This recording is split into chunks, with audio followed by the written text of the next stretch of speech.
What is up? Daniel here, back again with the Virtual Robotics Studio, and we are back for, we'll call it Season 2. So we did it last year. We're here this year to build the Kitbot, the robot that First has mostly put in the kit of parts. There's an extra hardware list and some extra materials that you need to buy, so if you haven't done that, check out First's website for that list and get shopping. But before we get started, I want to give a special thanks to First and Argosy Foundation for making these videos possible. Okay, we're going to start this first build by putting together part of the AndyMark chassis kit. So the AM14U5 kit came in this blue box. From the blue box, for this step, we're going to need to find the front and back rails. So these are the big, uneven angle pieces. We got a tall leg and a short leg. These are the inside frame pieces. So they make sort of a Z shape on the end. And then we need our two long churro pieces. Both of these are going to get cut down to size. You're also going to need some of these. These are the 1032 by half-inch bolts and accompanying nylock nuts. And then these are 1/4-20 self-tapping bolts that are going to go into the churros. Tools for this, we're going to need a 3/8 wrench, half-inch wrench. And if you have a socket, a 3/8 socket will probably help out a lot. For hex keys or Allen wrenches, you're going to need a 5/32. I like the handled one sometimes because it's faster, but I've got the L-shaped one as well. We're going to need a file for when we cut stuff to make the edges smooth, a square to keep everything lined up, tape measure to figure out where to cut, and some sort of pen to mark, so a Sharpie or similar. Also, if you do have it, if you have a powered driver or a drill with a 3/8" bit, that's going to make driving in our 1/4-20 screws a little bit easier for you. And of course, when we're using our power tools, you're going to need a pair of safety glasses. All right, let's get rid of most of this stuff and let's get started. Okay, our first step before we get started assembling is to cut some of our pieces down to the right size. Now, the Kitbot uses the long layout of the AndyMark chassis. So there are a few different ways you can build it. You can build it long, you can build it wide, you can build it square. We're going to do the long layout. That means our side rails, our inner and outer side rails, don't need cutting at all, but our front and back angles and our churros are going to have to get cut down to size. So the front and back angles we're going to do to 27 inches. And so let's get started with those first. I'll set these off to the side. And the cut is supposed to come from either end. So we're going to make one cut in until we are at 27 inches. So let's go ahead and get the tape measure out. We'll measure it up, and I'm just going to mark at 27 here. And Sharpie lines or marker lines are a little bit thick. So when you do the mark, you want to line it up so that the edge of the line is sort of at where you're going to want to make the cut. So I'm going to put the inside edge there at 27. And let's go ahead and mark this one while we're at it. So same thing, try to get the edge of the line. Also, you can kind of tip the tape measure down so it's flat and you can see better. That helps as well. So we'll be right on the edge of that line. And I'm going to transfer this across the whole piece by using my square here. So if I line that up and come in until I basically can see the whole line, then I can draw that across and we have a nice straight line. Okay, and actually before I mark this one, think about how we're going to cut this. So if you don't have any power saws available to you, then probably your best bet is to take this, kind of clamp it on the end of the table, and then just start hacksawing. Maybe you want it this way, maybe you want to clamp it this way. I think if you're doing a hacksaw, you probably want to see this edge. So I would look to maybe clamp or hold it this way. If you have like a Sawzall or a jigsaw, basically that's a powered hacksaw, you can try to line it up and make that cut across that edge. If instead you have a bandsaw, this can be a good cut to make on the bandsaw. If you have a horizontal bandsaw or a vertical bandsaw, it's going to work out well. And then the cuts I'm going to be doing most of the time when we have extrusion is a chop saw. Now this one is a metal cutting chop saw. So the blade in here is for cutting metal. You can't really use a normal wood chop saw for this. The blade will spin too fast. So even if you put this blade on like your standard miter saw for cutting wood, the RPM's too fast, it's going to be a little bit dangerous. This one also comes with a clamp here that's going to do a really good job of locking down the piece so no hands will be near it when we run it. But when I put this in my saw over here, I don't know that I want to be in this way because I'm clamping kind of in not the best way. So I think I'm going to actually have to cut it this way, which means for this type of saw, I'm going to want to put my mark right on this top leg here. So for me, that's what I'm going to do. We'll have this one marked, and we'll actually go and cut this one on a regular bandsaw, just to give you an example of that. But this second one, I'm actually not going to mark on that side. I'm going to flip it over, and we need to mark on the top of this long leg here. So let's get the tape measure back out, and we'll bring it all the way in until we get to 27 inches. Stay on there. There we go. All right, so 27 right there. Looks good. And this one, you know, it's such a short distance that I don't think I need to use the square to transfer that. Okay. So those two are marked. Let's go ahead and cut this first one on the saw that we have over here. So we'll line that up.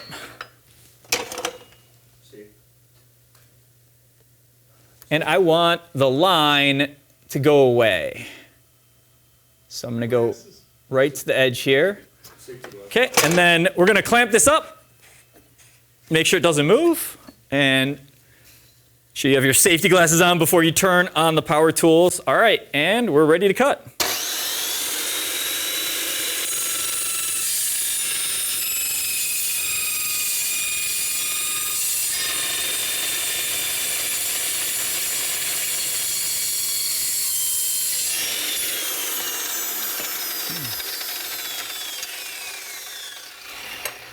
Okay, and once you make the cut, you can go ahead and do a quick measurement. Make sure you got it right. That is pretty much right on 27, so I'm happy with that. We're going to have, every time you make a cut, there's going to be all of these bits sticking up on the end. So these are like burrs from the cut.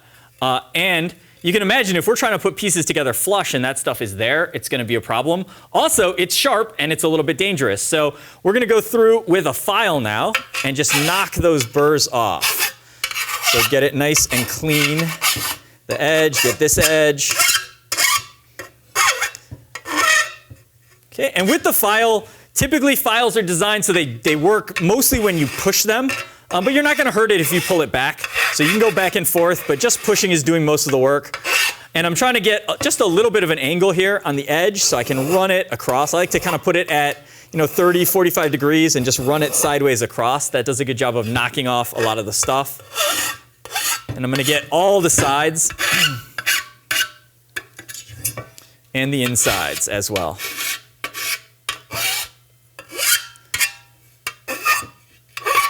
Okay, and the last thing I'll do is if these corners feel sharp, sometimes I'll just kind of round them over a little bit. So one thing that'll happen when you go to events is they'll check your robot for sharp edges. So they'll kind of feel around to see if there's anything sharp. And if there is, they're going to make you fix that. So sharp edges can be dangerous. They can cut people, but they can also damage the game pieces or the carpet or the game field. So they're going to be on the lookout for that. So you might as well just take care of it as you're building. All right, so this piece is ready to go. I said that we were going to do the other piece on a different saw, just so you can see how that works. So I'm going to take this one over to our vertical bandsaw, and we'll make this cut. Okay, and since I have that line on the top here, I'm going to kind of cut it in this direction so I can follow the line all the way along and make sure I'm cutting as straight as possible. Obviously, I can't cut it this way because it'll hit and it won't pass through. So the vertical bandsaw, especially the short tabletop ones like this, they're pretty cheap. So you can look to getting one of these. The limit is usually how big this distance is, or the throat distance, and that's kind of how much you can cut off at once. So sometimes if you have really long pieces and you need to cut a really long piece, you got to make a few, maybe a cut with the hacksaw first, and then you can come over here and clean it up exactly where you want it. But first step here is I have to raise this guard up so it is above the piece I'm cutting, and that looks like it will be good. All right, and let's go.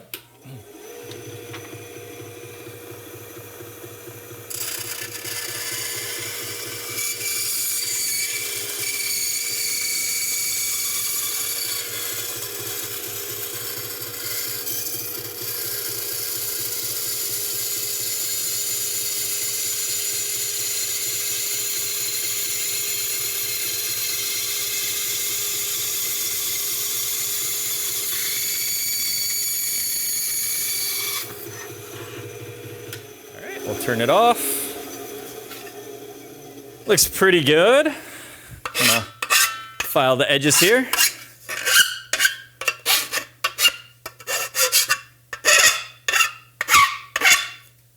That's a noise. All right, let's take this back over to the other table and make our last couple cuts. All right, so we have our two angle pieces cut by slightly different methods, but I guess we should check the one we just cut.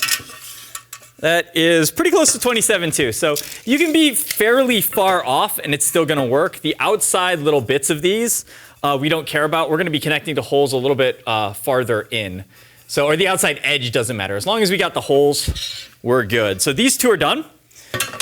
The next thing was these churro pieces, and I guess it's because they look like churros. I don't know. These are going to be spacers. They go across the width of the whole robot, just to give it some side-to-side stability. Now these are supposed to be cut to 18.25 inches. So let's go ahead and measure out 18.25. And we will mark it. So 18.25 right there. And we'll mark this one too. 18.25. All right, looks good. And because I think this is the easiest saw to use, we're gonna do most of the rest of our cuts on the metal chop saw here. All right, one thing, if you do have this kind of saw, or really any saw that you wanna do, is there will be, shavings and bits on here. And if there are big bits on there and you put this down and it's sitting on them, it will be on an angle resting on top of it. So I always try to clean it off. You want to be careful though if you do it with your fingers, because the bits can be sharp. Actually, the best is like a paintbrush. You can clean it off with a paintbrush, sweep it off in there, or a paper towel or some gloves. Would all be better choices than what I just did, but we'll be all right. All right, let's line this up.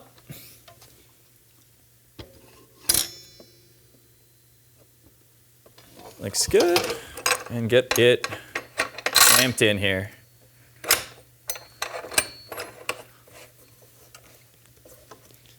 All right, double check. I think so, let's go for it.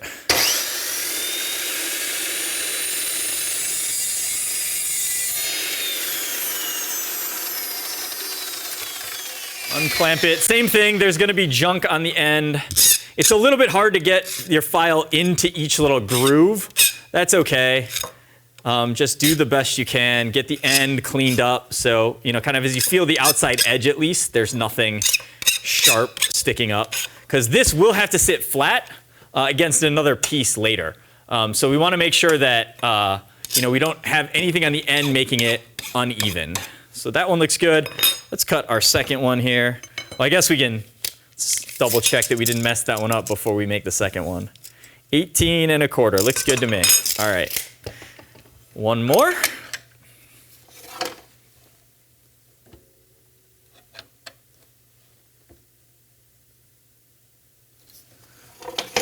Okay, looks good. Let's get clamped up and go for it.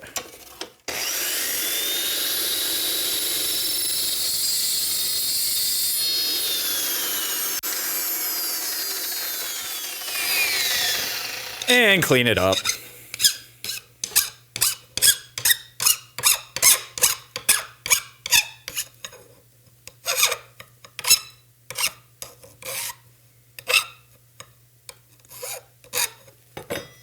All right, are we good?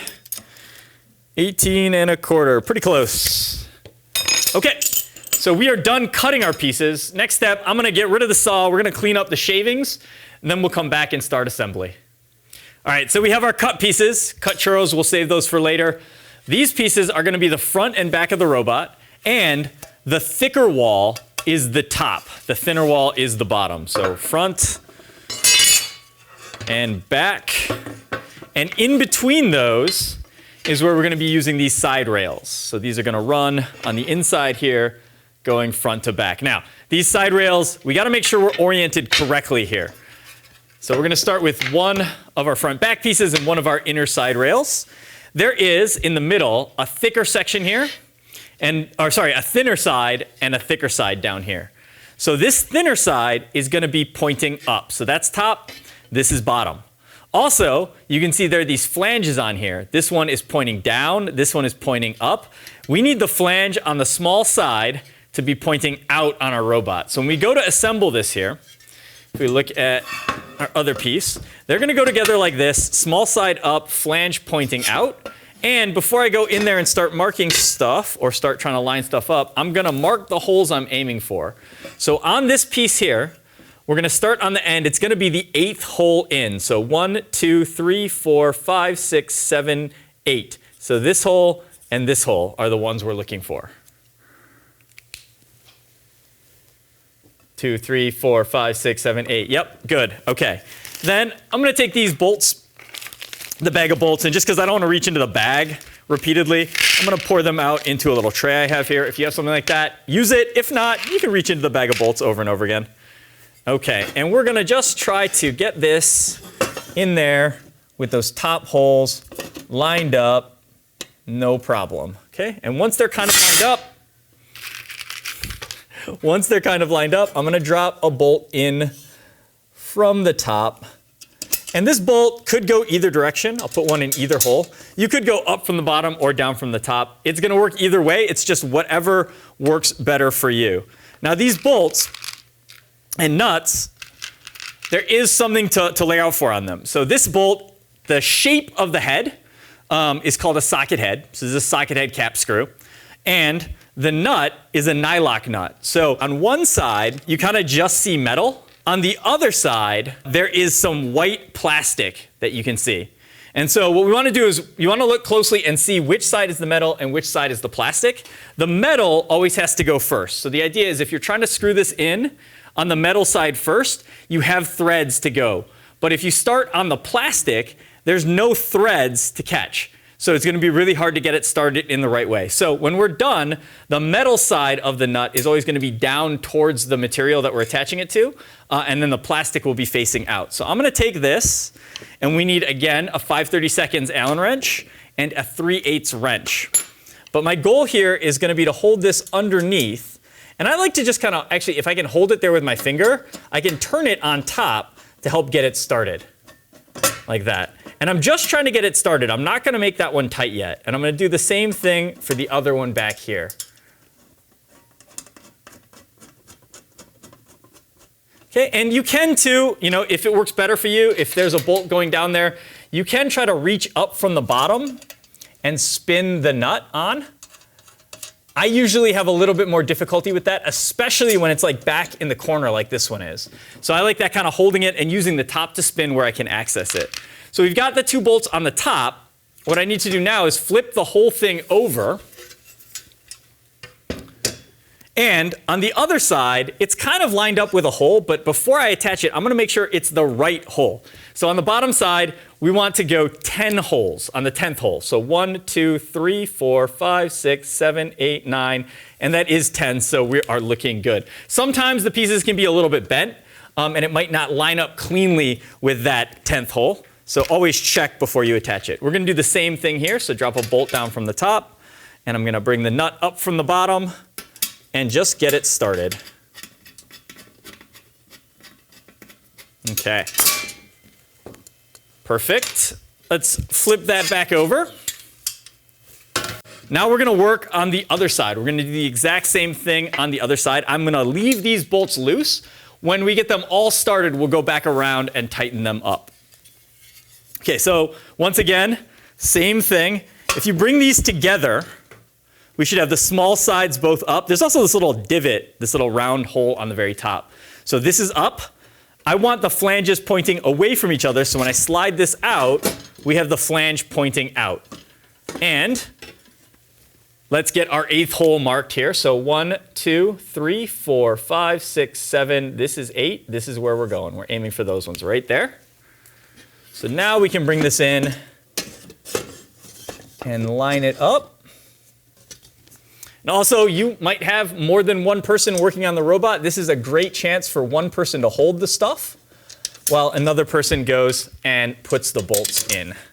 So I've got those started. Now we'll try to reach up from the bottom. And even if you don't have the tool, I can kind of try to turn the top by hand to get it started too. I'm just trying not to let go because I don't want it to fall apart on me here. So we'll get that started. Okay, and one more for the back one, which is going to be the harder one to get to. There we go. All right, those are started. Let's flip it over.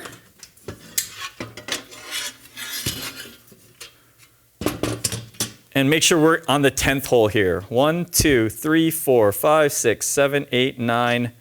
That is 10. So we can drop this in. Get the nut started down here. Looks good. Okay. Now we're going to just repeat that whole process. So I'll go ahead and let's flip it over. Let's do the tops first again. We're going to repeat that whole process with the other frame rail. So right now, I don't know if this is the front or this is the front. It doesn't matter yet. But, okay, we'll start out here on this one. And this one is going to be a little harder to get started. This is one of the reasons why we left all the bolts loose, so everything can still kind of flex around and move to help us get things lined up. All right, and let's just count off both of these and mark them. 1, 2, 3, 4, 5, 6, 7. This is 8 here. That's where we're going. And on the other side, 1, 2, 3, 4, 5, 6, 7, and this is 8 right here. Okay. Let's get bolts started in these holes now.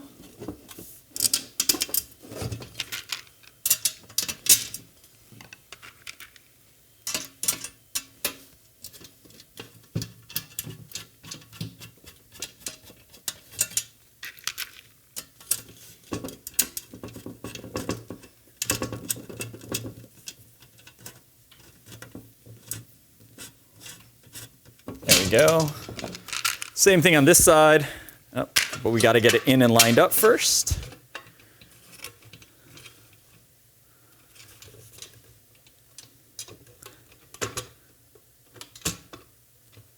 Looks pretty good.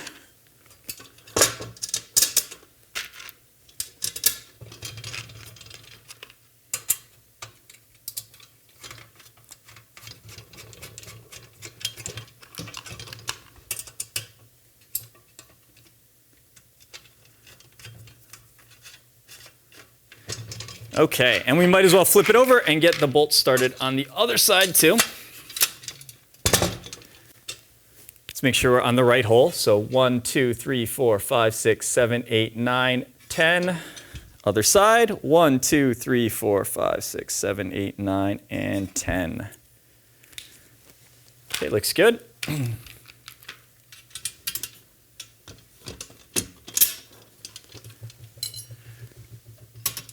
That bolt in, get it started.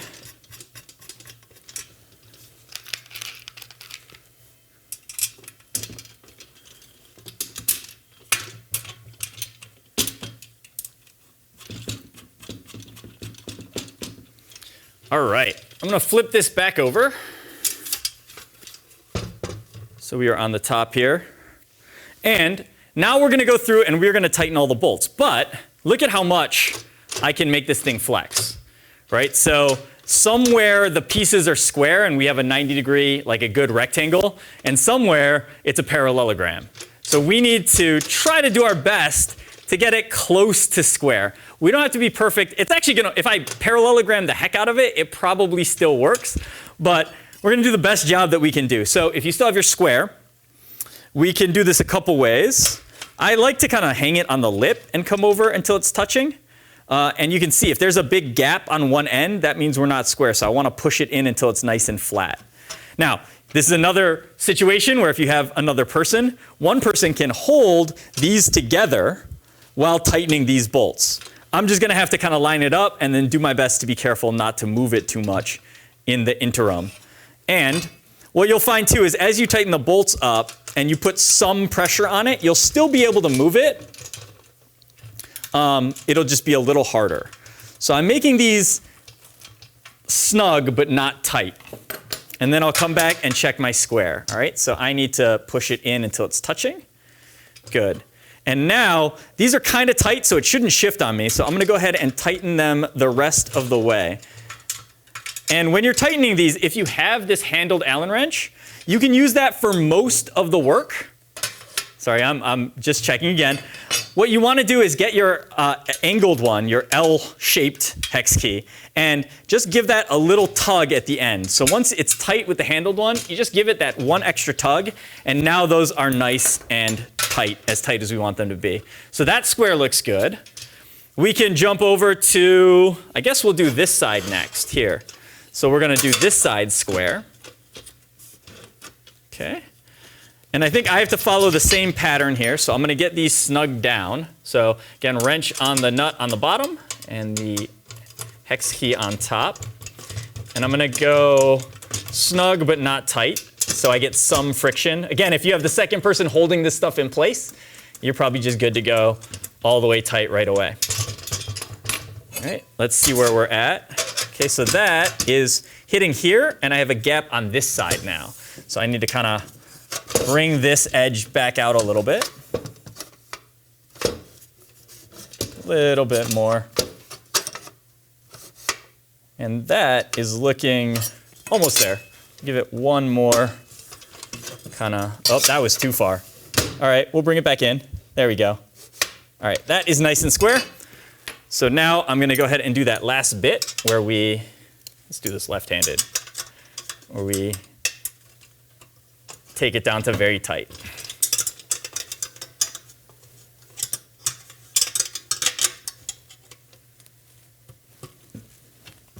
Okay. Other side is up now. And theory says if these are tight and we're square here and we're square here, we're kind of not going to be able to do much here. This side shouldn't wiggle too much, but it's still, there's still some flex in the pieces and stuff. So I'm still going to just make sure that we're looking pretty square before tightening it down. And that looks pretty good. So let's go ahead and do this corner.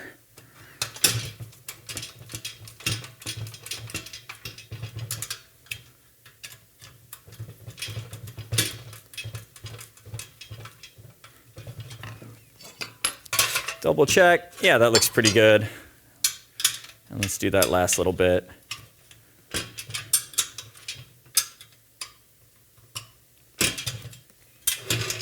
Okay, last corner. Where are we at? Yep, that's pretty good. And it kind of has to be because there's not a lot of adjustment we can make at this point. Let's go ahead and tighten these down.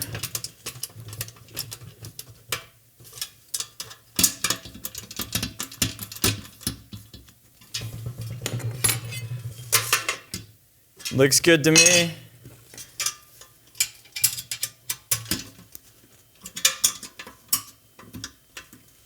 All right. Okay, so top is all done. Let's flip it over and do the same thing on the bottom. So we have the 4 bolts on the bottom to do. So we'll just work our way around.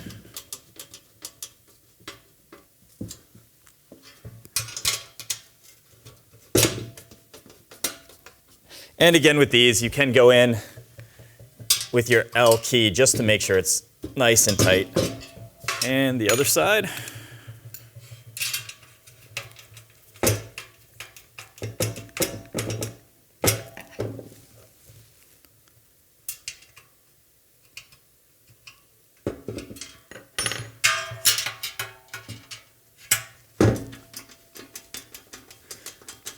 And the last one. Sometimes too, if you can hold the top tight enough, you can kind of pull the wrench on the bottom. Get that last little bit of snugging up that way too. All right, let's flip it back over. So this section of the frame is done. Now we have to add our churros running across. So these are going to fit inside here, and we just have to figure out which hole is the right hole. All right, so let's look at this face very closely. We got 2 big holes in the middle. That's the center where our transmission is going to attach the bearings for the transmission. We want to go down to the bottom, and if you find where the corners kind of line up here, we're going to move through these 2 holes that are close together. Then there's sort of a bigger gap, and the hole we want is the first hole right here after that bigger gap. And we're going to do that on both sides. So I'm going to go the other way as well. So starting back at the middle, go up to the corner here where stuff is lined up, We have the two holes close together, then a little bit of a bigger gap, and then the first hole right here after the gap is the hole we're looking for. All right, and let's go ahead and get these attached now. So these are going to go on the inside running across the frame of our robot.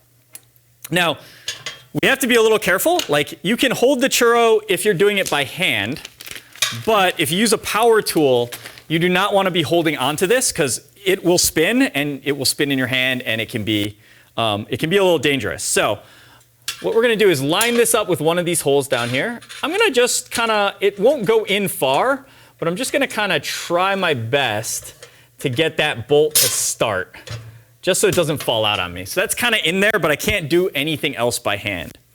Then, if we're doing this with hand tools, you're going to need either, right, like a 3/8 wrench, which will be very slow, the 3/8 socket, which is a little bit better, and then the 1/2-inch wrench actually holds the churro on the inside to stop it from spinning. So if I put this right onto that, then we can hopefully start, there we go, tightening it down. And it's just going to take a while.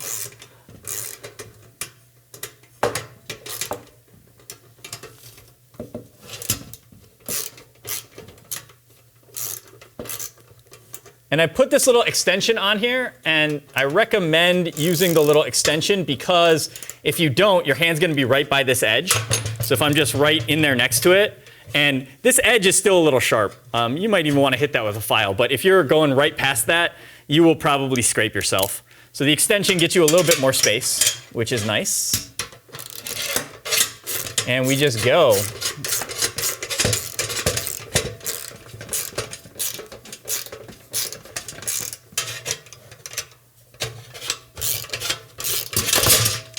All right, I gotta come around.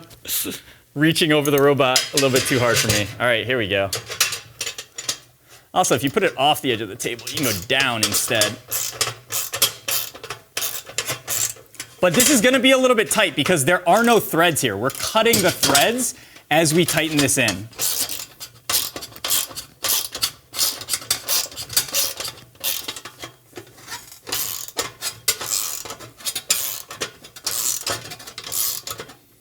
And tight. Good.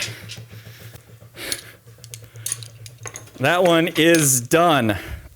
Now, if you do have access to it, either a drill or a driver with a 3/8-inch bit, that is going to give us some other options here. So, see, these ones we got with the chassis one year, and they're from Andy Mark, and they've got a little magnet inside, so it holds the screw for you and everything.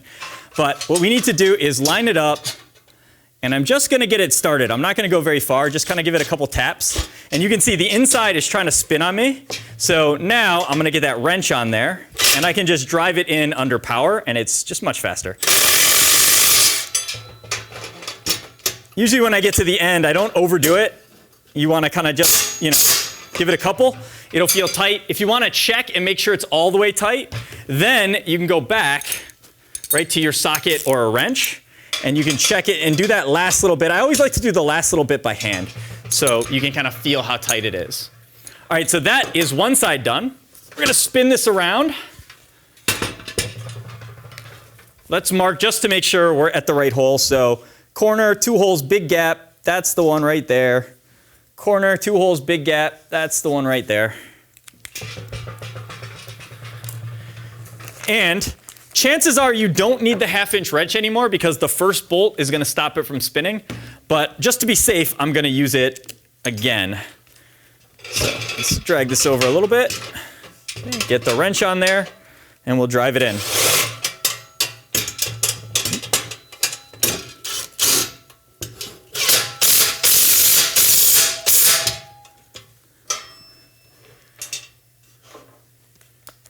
And our last hole up here. Kind of eyeball it, line it up first.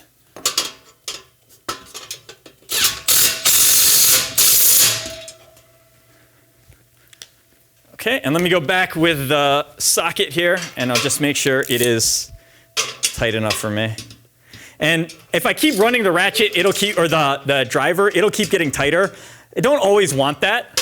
You know, I don't want it so tight that it's really crushing stuff down, but those feel good to me. Okay, so that is actually all of the assembly for this step of the chassis. We're going to come back next and attach the transmissions. But remember, a lot of these videos can be done in parallel. So if you have a big enough team, if you have people waiting around looking for something to do, you can do 2 videos or 3 videos at the same time. So if you've already built your transmissions, you're ready to skip ahead to the assembly step. If not, you got to go back to the transmission build videos. Either way, we'll see you in the next video. But before we go, special thanks to First and Argosy Foundation for making this possible.